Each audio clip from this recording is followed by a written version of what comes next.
All right, we got a lot of good things going on this year. We got a black president, right? Yes, give it up for Barack. A lot of good things going on. You guys know that another good thing going on, Bill Gates is no longer the richest man in the world. Did you guys know that? A Mexican is the richest man in the world. That is right. Carlos Slim is his name. He has $60 billion. I said, that is amazing. How did he mow everybody's lawn in the world? I said, I'm no mathematician, but $20 a lawn, that's got to be everybody in the world. He is dedicated. I thought about not doing that one because, Cinco de Mayo was yesterday, and I took that day off from making fun of Mexicans, so I'm back on today. Right on track. But no, what else is going on? We got swine flu. All this talk about, every year there's something, right? There was mad cow's disease, and then there was E. coli, now it's swine flu. I don't know if you guys remember a couple years ago, there was this guy, he had this incurable case of tuberculosis. It was this highly fatal, highly contagious disease, and he was traveling overseas, and they had to put him in quarantine. And I was like, that's crazy that he has this crazy disease that can just kill somebody. And the craziest part of the story was that his girlfriend, he proposed to her. She knew he had this incurable disease, and she married him anyway. And I said, you know what this made me realize? I have never been in love. No, because I would not catch something like that. The worst thing I've ever caught from a guy is just an uncomfortable yeast infection, and I dumped him immediately. I am very superficial, I'll date a guy, dump a guy if he has pleats in his pants. I will.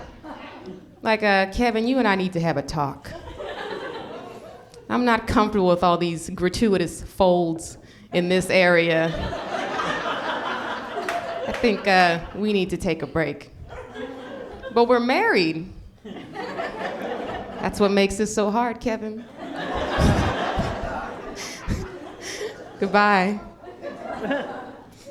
But yeah, back to the swine flu thing. They're now trying to say they don't want to call it the swine flu anymore because they don't want people to think that eating pork will kill them.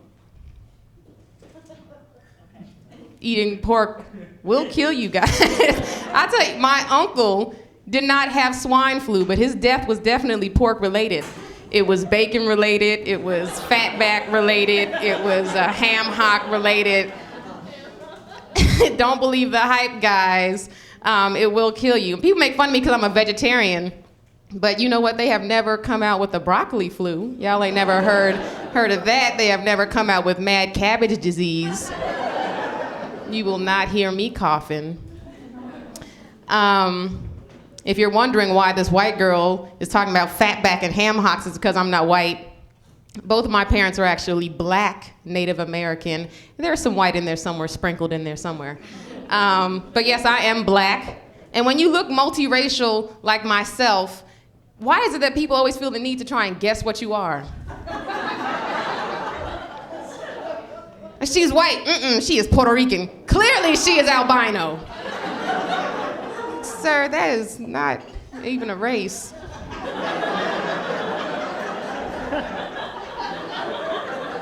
But not that there's anything wrong with albino people. I'm pretty close. Dating is hard when you look like this too. Dating is really awkward because you never know what people are going to expect.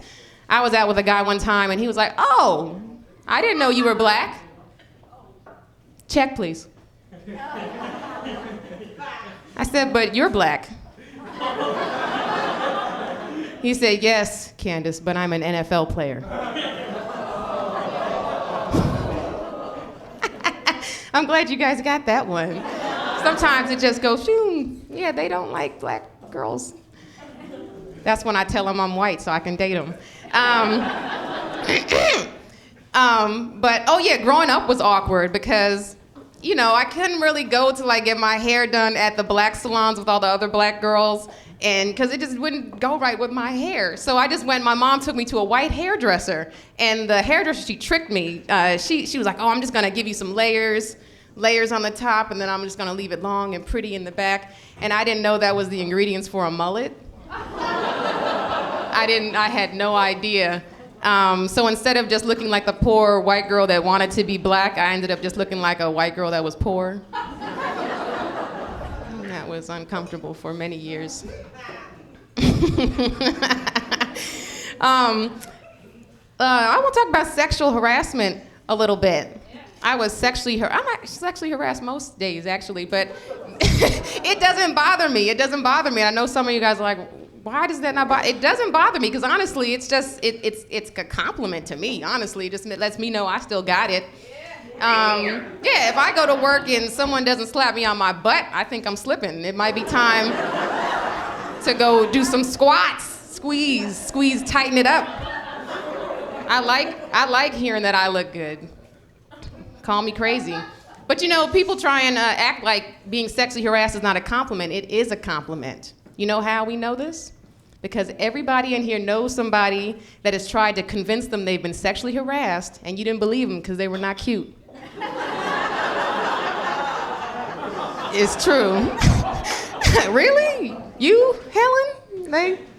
He did? Really? Are you sure? Mean but true. Next time you get sexually harassed, just say thank you. Gold diggers. We have any gold diggers in the house? Yes, I could tell when she walked through the door. But yeah, no, I don't like gold diggers. I don't like that. I don't like that women will just use men like that. Because there are some women that will actually find like professional football players and famous people, and they will go out and get knocked up by these guys just so they can get child support for the rest of their lives, which, you know, I don't think is right, because it gives women like me who just want a few bills paid off a bad name. I'm not trying to have anybody's baby. Okay, I'm not. I can't. Not right, mess all this up. How am I supposed to get sexually harassed with this all stretched out and stuff? It's not gonna work. It's not gonna work. But if I did have a famous person's baby, I wouldn't even ask them to raise the child and give me child support. I wouldn't care. You know, if that were to happen to me, I would just have the baby and make sure that they autographed it. You know how much money you can get for an autographed, authentic Reggie Bush baby? I'm just saying. I'm gonna leave on this last note. I'm gonna leave on a nice, pleasant note. What's worse than finding out that your mom gave you up for adoption? What? Finding out that she really wanted to abort you, but she missed the deadline. I knew I shouldn't have gone to Vegas. Now I'm out $400 and I still have the baby. Oh, that sucks. All right, guys, that's my time. Have a good night.